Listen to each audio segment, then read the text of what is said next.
Chapter 3. Not all that Mrs. Bennet, however, with the assistance of her 5 daughters, could ask on the subject, was sufficient to draw her from her husband any satisfactory description of Mr. Bingley. They attacked him in various ways, with barefaced questions, ingenious suppositions, and distant surmises, but he eluded the skill of them all, and they were at last obliged to accept the second-hand intelligence of their neighbour, Lady Lucas. Her report was highly favourable. Sir William had been delighted with him. He was quite young, wonderfully handsome, extremely agreeable, and, to crown the whole, he meant to be at the next assembly with a large party. Nothing could be more delightful. To be fond of dancing was a certain step towards falling in love, and very lively hopes of Mr. Bingley's heart were entertained. "If I can but see one of my daughters happily settled at Netherfield," said Mrs. Bennet to her husband, "and all the others equally well married, I shall have nothing to wish for." In a few days Mr. Bingley returned Mr. Bennet's visit, and sat about 10 minutes with him in his library. He had entertained hopes of being admitted to a sight of the young ladies, of whose beauty he had heard much, but he saw only the father. The ladies were somewhat more fortunate, for they had the advantage of ascertaining from an upper window that he wore a blue coat and rode a black horse. An invitation to dinner was soon afterwards dispatched, and already had Mrs. Bennet planned the courses that were to do credit to her housekeeping, when an answer arrived which deferred it all. Mr. Bingley was obliged to be in town the following day, and consequently unable to accept the honour of their invitation, etc. Mrs. Bennet was quite disconcerted. She could not imagine what business he could have in town so soon after his arrival in Hertfordshire, and she began to fear that he might be always flying about from one place to another, and never settled at Netherfield as he ought to be. Lady Lucas quieted her fears a little by starting the idea of his being gone to London only to get a large party for the ball, and a report soon followed that Mr. Bingley was to bring 12 ladies and 7 gentlemen with him to the assembly. The girls grieved over such a number of ladies, but were comforted the day before the ball by hearing that instead of 12 he'd brought only 6 with him from London, his 5 sisters and a cousin. And when the party entered the assembly room it consisted of only 5 altogether: Mr. Bingley, his 2 sisters, the husband of the eldest, and another young man. Mr. Bingley was good-looking and gentlemanlike. He had a pleasant countenance, and easy unaffected manners. His sisters were fine women, with an air of decided fashion. His brother-in-law, Mr. Hurst, merely looked the gentleman, but his friend Mr. Darcy soon drew the attention of the room by his fine tall person, handsome features, noble mien, and the report, which was in general circulation within 5 minutes after his entrance, of his having 10,000 a year. The gentlemen pronounced him to be a fine figure of a man. The ladies declared he was much handsomer than Mr. Bingley, and he was looked at with great admiration for about half the evening, till his manners gave a disgust which turned the tide of his popularity, for he was discovered to be proud, to be above his company, and above being pleased, and not all his large estate in Derbyshire could then save him from having a most forbidding, disagreeable countenance, and being unworthy to be compared with his friend. Mr. Bingley had soon made himself acquainted with all the principal people in the room. He was lively and unreserved, danced every dance, was angry that the ball closed so early, and talked of giving one himself at Netherfield. Such amiable qualities must speak for themselves. What a contrast between him and his friend! Mr. Darcy danced only once with Mrs. Hurst, and once with Miss Bingley, declined being introduced to any other lady, and spent the rest of the evening in walking about the room, speaking occasionally to one of his own party. His character was decided. He was the proudest, most disagreeable man in the world, and everybody hoped that he would never come there again. Amongst the most violent against him was Mrs. Bennet, whose dislike of his general behaviour was sharpened into particular resentment by his having slighted one of her daughters. Elizabeth Bennet had been obliged, by the scarcity of gentlemen, to sit down for 2 dances, and during part of that time Mr. Darcy had been standing near enough for her to overhear a conversation between him and Mr. Bingley, who came from the dance for a few moments to press his friend to join it. "Come on, Darcy," said he. I must have you dance. I hate to see you standing about by yourself in this stupid manner. You had much better dance." "I certainly shall not. You know how I detest it, unless I am particularly acquainted with my partner. At such an assembly as this, it would be insupportable. Your sisters are engaged, and there is not another woman in the room whom it would not be a punishment for me to stand up with." "I would not be so fastidious as you are," cried Bingley. "For a kingdom! Upon my honour, I've never met with so many pleasant girls in my life as I have this evening, and there are several of them, you see, uncommonly pretty." "You are dancing with the only handsome girl in the room," said Mr. Darcy, looking at the eldest Miss Bennet. "Oh, she is the most beautiful creature I ever beheld. But there is one of her sisters sitting down just behind you, who is very pretty, and I dare say very agreeable. Do let me ask my partner to introduce you." "Which do you mean?" And turning around, he looked for a moment at Elizabeth, till, catching her eye, he withdrew his own and coldly said, "She is tolerable, but not handsome enough to tempt me, and I am in no humour at present to give consequence to young ladies who are slighted by other men. You'd better return to your partner and enjoy her smiles, for you are wasting your time with me."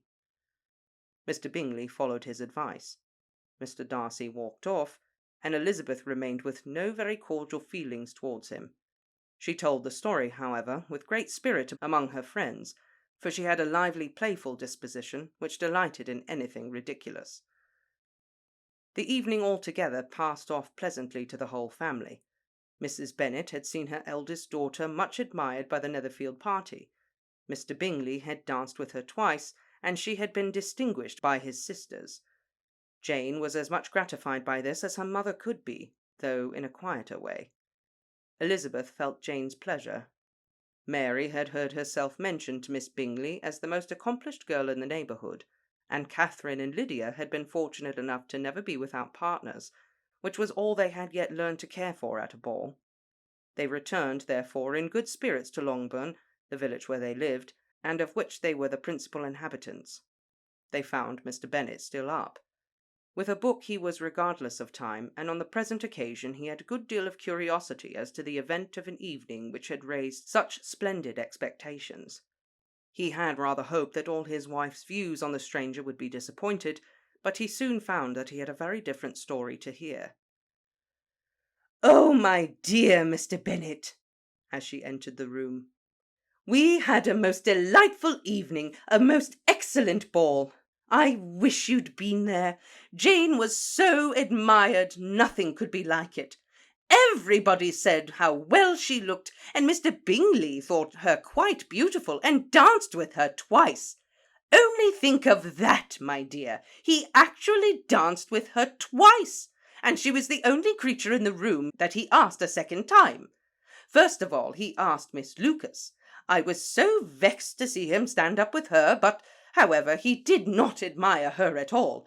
Indeed, nobody can, you know, and he seemed quite struck with Jane as she was going down the dance.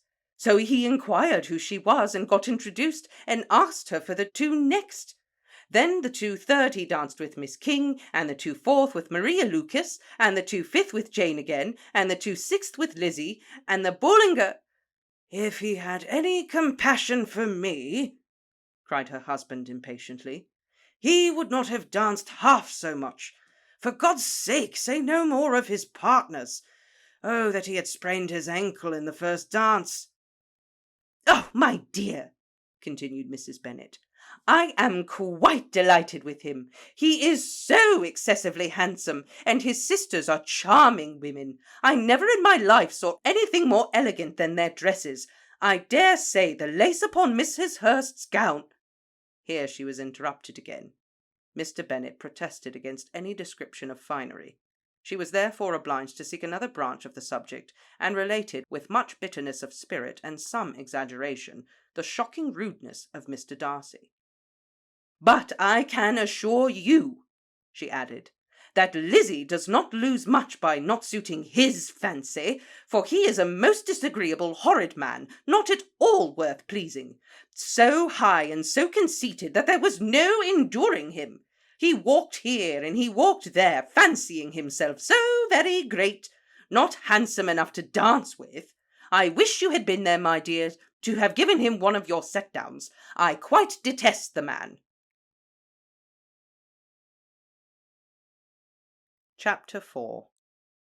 When Jane and Elizabeth were alone, the former, who'd been cautious in her praise of Mr. Bingley before, expressed to her sister how very much she admired him. "He is just what a young man ought to be," said she. "Sensible, good-humoured, lively, and I never saw such happy manners. So much ease, with such perfect good breeding." "He is also handsome," replied Elizabeth, "which a young man ought likewise to be, if he possibly can. His character is thereby complete." "I was very much flattered by his asking me to dance a second time. I did not expect such a compliment." "Did not you? I did for you, but that is one great difference between us. Compliments always take you by surprise, and me never.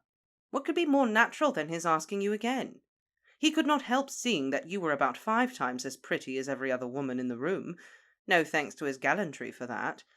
Well, he certainly is very agreeable, and I give you leave to like him. You have liked many a stupider person." "Dear Lizzie!"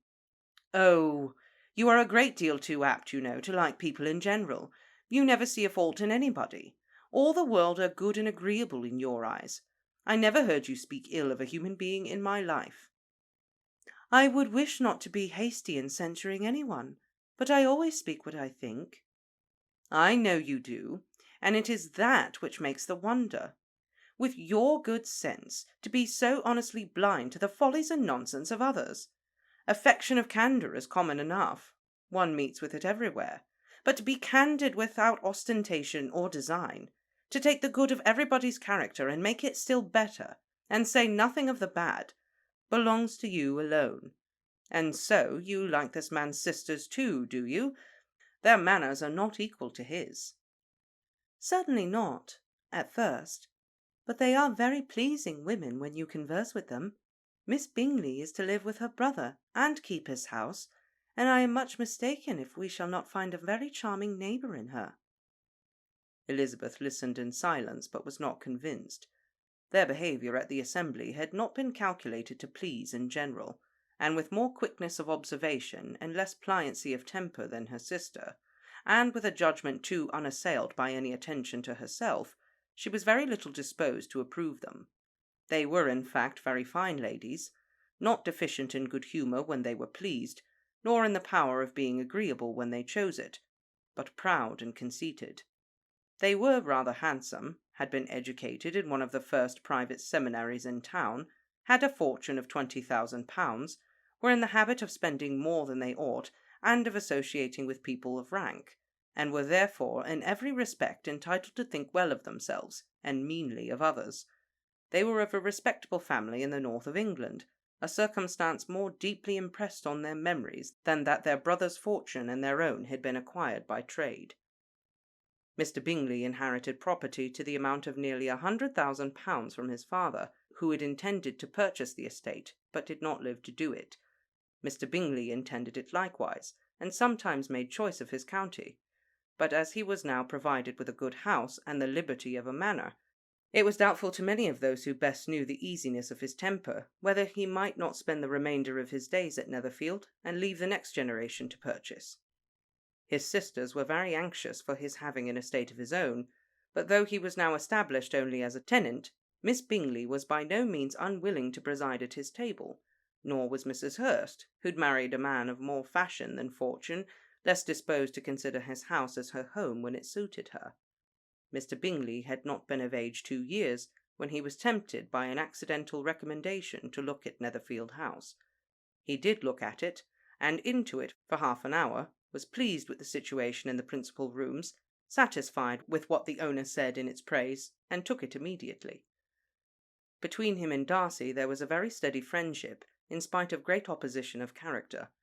Bingley was endeared to Darcy by the easiness, openness, and ductility of his temper, though no disposition could offer a greater contrast to his own, and though with this his own he never appeared dissatisfied. On the strength of Darcy's regard, Bingley had the firmest reliance, and of his judgment the highest opinion. In understanding, Darcy was the superior. Bingley was by no means deficient, but Darcy was clever. He was at the same time haughty, reserved, and fastidious, and his manners, though well bred, were not inviting. In that respect his friend had greatly the advantage. Bingley was sure of being liked wherever he appeared. Darcy was continually giving offence. The manner in which they spoke of the maiden assembly was sufficiently characteristic. Bingley had never met with pleasanter people or prettier girls in his life.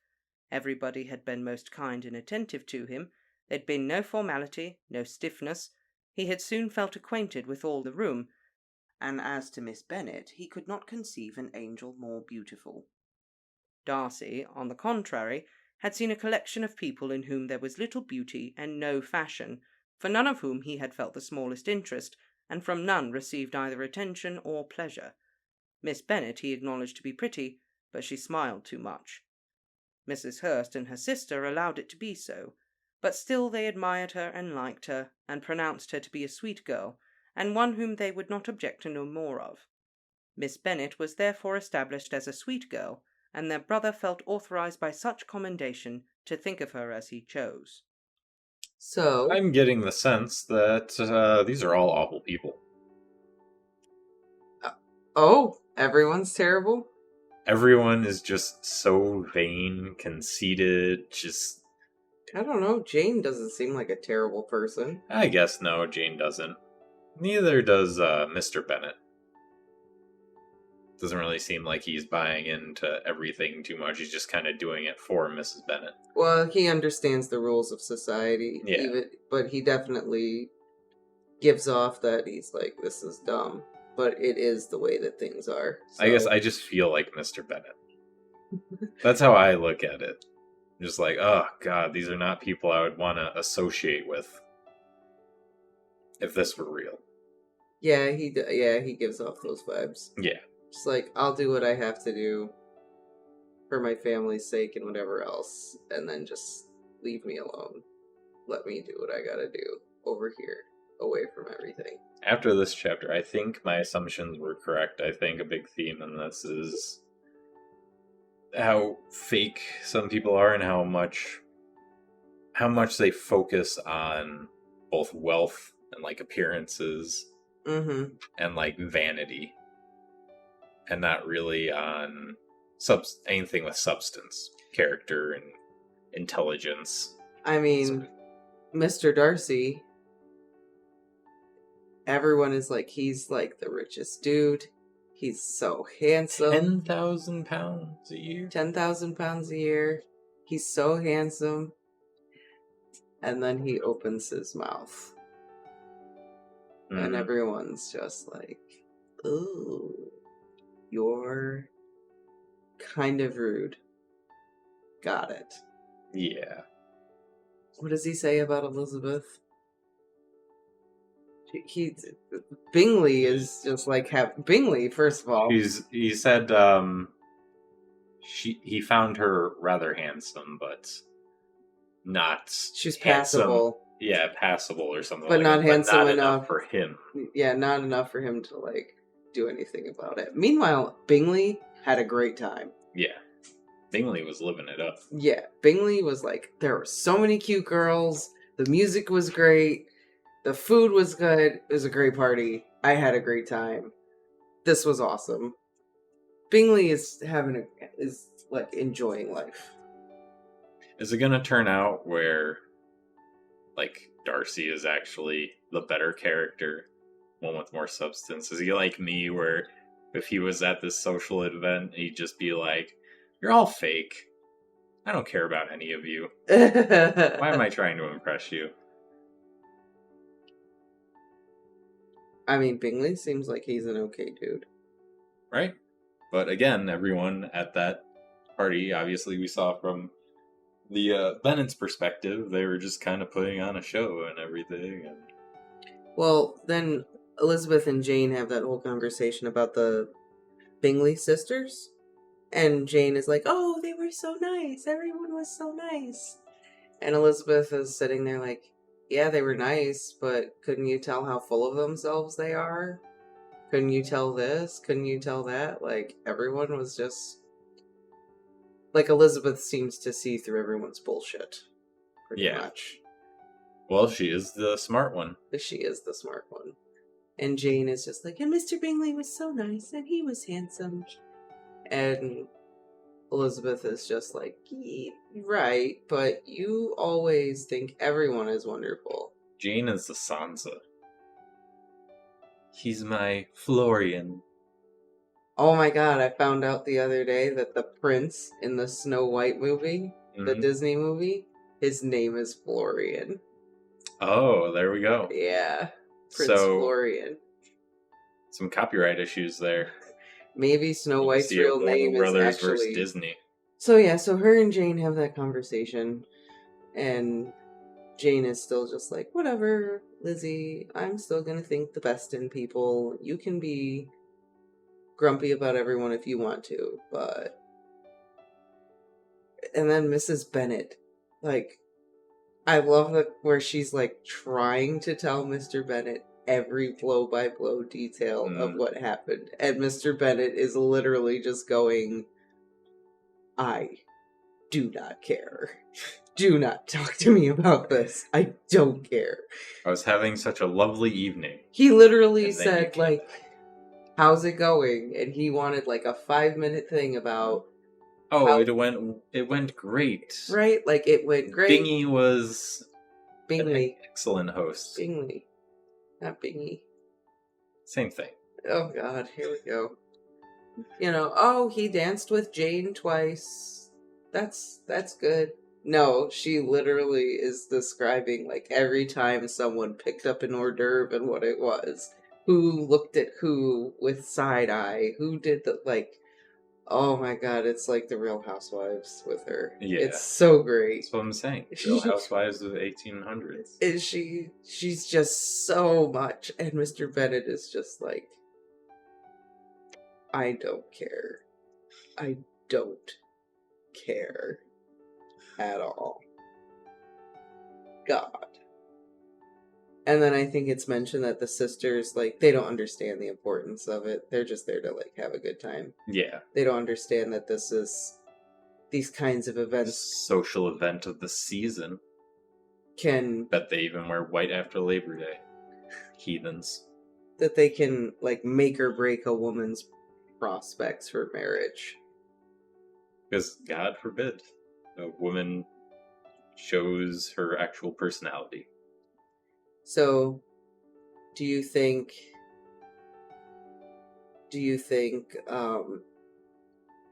I mean, first of all, it is kind of awkward for Elizabeth to be sitting down and then to overhear a conversation between two dudes where one is like, well, why don't you dance with that girl? And he's like, she's alright, but not worth the effort. Like, ooh, that's so awkward.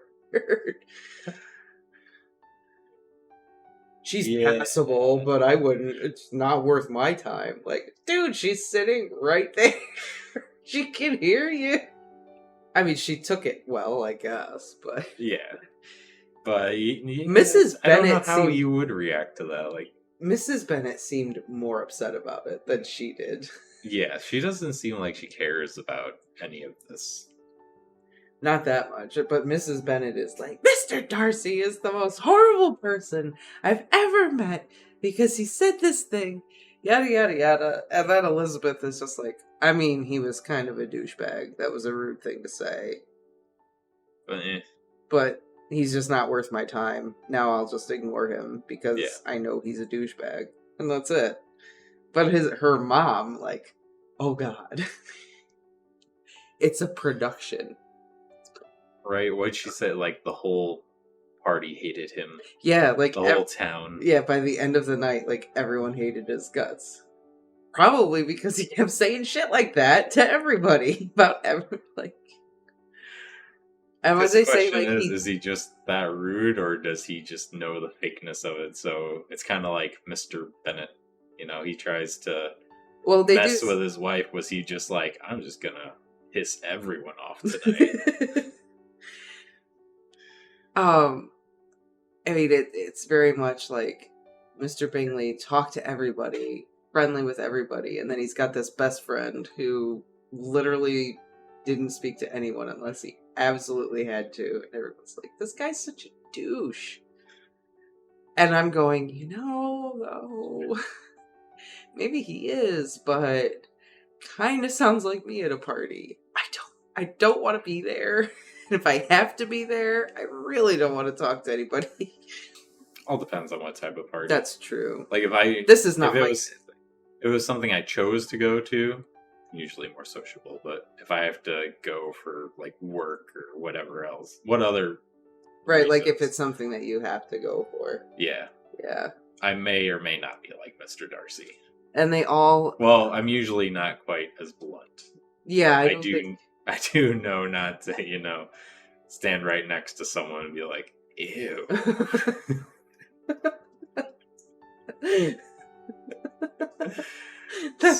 Someone smells like chili. That's good. And then all the gossip about how many girls is Bingley bringing to the party. He's bringing 12. Then it's 6. Then he just brings his sisters. And everyone's like, oh, phew. He just brought his sisters. Although this was Big Bingy Pimpin' over here, bringing all the girls. Although if this was Game of Thrones, whether or not they were his sisters wouldn't matter. Yeah, you got like a 60-40 shot. So we met Jane. We got to know Elizabeth a little bit better. We met Bingley. Like, instead of just hearing about him. Yeah. We met this dude, Mr. Darcy. Who is relatable. The one dude you could relate to in the whole story. No, Mr. Bennett too. And to a degree, Elizabeth. But we haven't, like, really seen enough of Elizabeth for me to say. Like, she's in, like, one conversation.